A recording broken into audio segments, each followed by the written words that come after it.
Le 6 août 2014, à Toulouse, une femme de 27 ans, Edith Scaravetti, déclare la disparition de son compagnon Laurent Baca. Mais 3 mois plus tard, les policiers découvrent un corps emmuré dans le grenier de leur maison. Qui est vraiment Edith Scaravetti, victime innocente ou meurtrière calculée? Aujourd'hui, nous allons explorer chaque recoin de cette énigme judiciaire. Des premiers jours de leur relation jusqu'à la tragédie fatale, tout sera passé au peigne fin.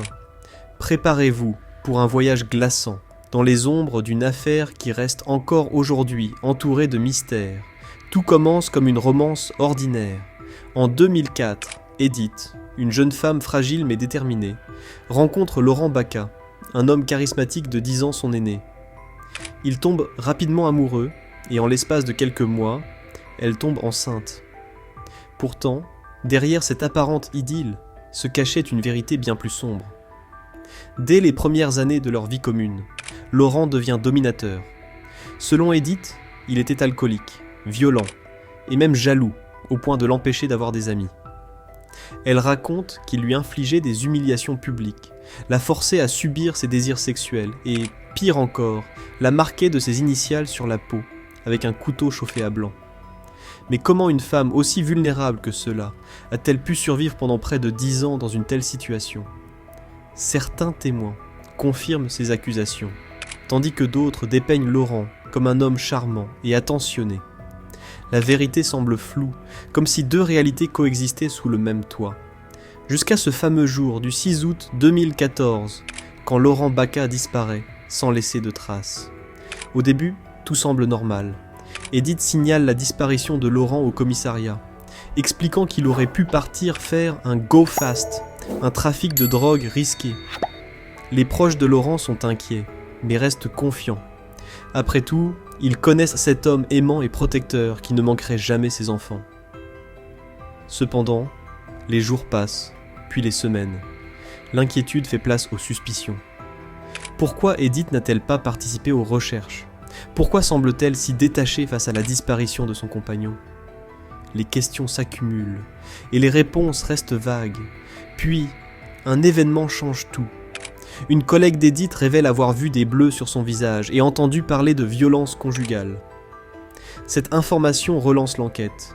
Les policiers décident de perquisitionner la maison familiale. Ce qu'ils y trouvent dépasse l'entendement. Le 21 novembre 2014, dans le grenier de la maison, ils découvrent le corps de Laurent Baca, emballé dans des sacs poubelles et recouvert de béton. Comment une femme frêle comme Edith a-t-elle pu accomplir un tel acte ? Et surtout, pourquoi ? Interrogée par les enquêteurs, Edith avoue finalement. Elle prétend que tout a commencé lors d'une dispute nocturne. Laurent, ivre, aurait menacé de nouveau sa vie avec une carabine. Dans un geste instinctif, elle aurait arraché l'arme et tiré accidentellement. Mais est-ce vraiment la vérité ? Le procès d'Edith Scaravetti commence en mars 2018 devant la cour d'assises de Haute-Garonne. La salle est bondée, les regards sont braqués sur cette petite femme frêle, assise dans un box qui semble trop grand pour elle. Est-elle une victime innocente ayant agi par légitime défense, ou une criminelle calculatrice ? C'est ce que le jury doit trancher. Pendant 3 heures, Edith prend la parole pour la première fois. Elle raconte son calvaire, les violences physiques, les humiliations, le viol subi à l'âge de 12 ans et revécu grâce à Laurent. Chaque mot semble peser lourd dans la balance de la justice. Pourtant, certains membres du jury restent sceptiques. Si tout cela est vrai, pourquoi n'a-t-elle jamais porté plainte ? Pourquoi avoir menti pendant 3 mois sur la disparition de Laurent ? Les experts psychiatres apportent leur lumière. Ils concluent qu'Edith souffrait d'un état dépressif sévère et d'une forme d'emprise psychologique.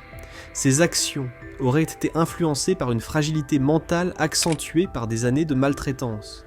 Mais cela suffit-il à justifier un meurtre ? L'accusation insiste sur les contradictions dans le récit d'Edith. Comment expliquer que les enfants n'aient rien entendu lors de l'altercation fatale ? Comment une femme aussi fragile a-t-elle pu transporter seule le corps de Laurent et le cimenter dans le grenier ? Ces questions cruciales ressurgissent, accablantes.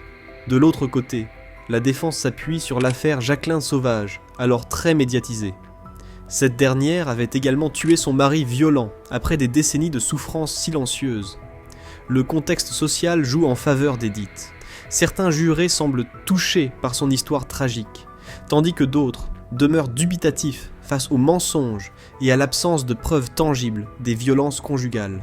Après 5 jours de débats intenses, le verdict tombe. Surprise générale, Edith est condamnée pour homicide involontaire à seulement 3 ans de prison. Une décision contestée par les parties civiles qui font appel. Le second procès se déroule en mai 2019 devant les assises de Montauban.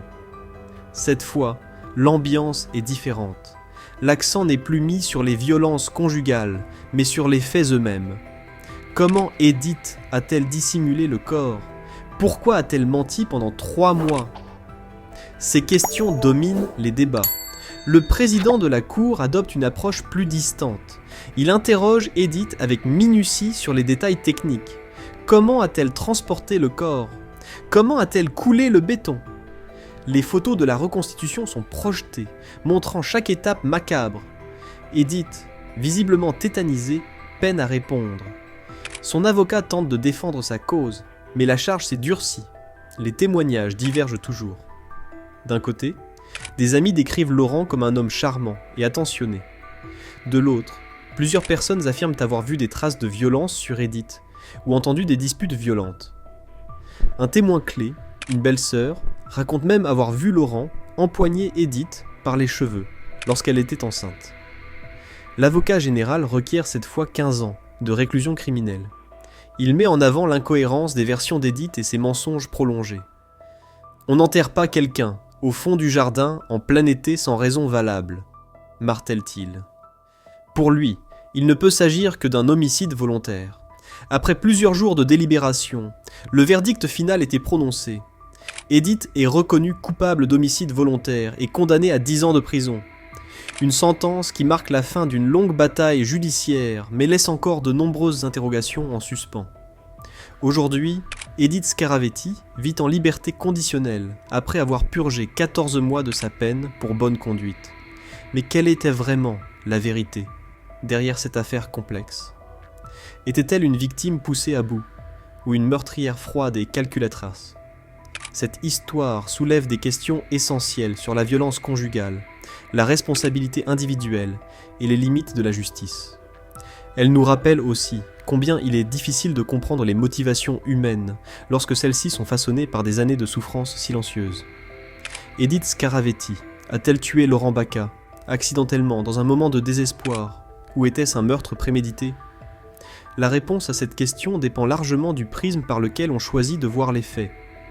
D'un côté, il y a une femme fragile, victime de violences physiques et psychologiques pendant près de 10 ans, poussée à bout par un homme toxique. De l'autre, une accusée qui a menti pendant 3 mois sur la disparition de son compagnon, caché son corps dans le grenier familial et agi avec une froideur calculatrice. Les deux verdicts opposés reflètent non seulement les incertitudes du dossier, mais aussi les divisions au sein de la société. Comment évaluer la responsabilité d'une personne dont la vie a été façonnée par des années de traumatisme ? Comment concilier la légitime défense avec les actes posés après le drame ? Ces questions demeurent sans réponse claire, laissant planer un doute permanent sur la véritable nature des événements. Au-delà de l'individuel, cette affaire nous invite à réfléchir sur notre capacité collective à comprendre les dynamiques de violence domestique. Combien de femmes restent coincées dans des relations destructrices, craignant davantage leur conjoint que la justice ? Combien de fois les signaux d'alarme passent-ils inaperçus, voire ignorés ? Et surtout, jusqu'où peut-on aller pour se protéger sans franchir la ligne irréversible du crime ?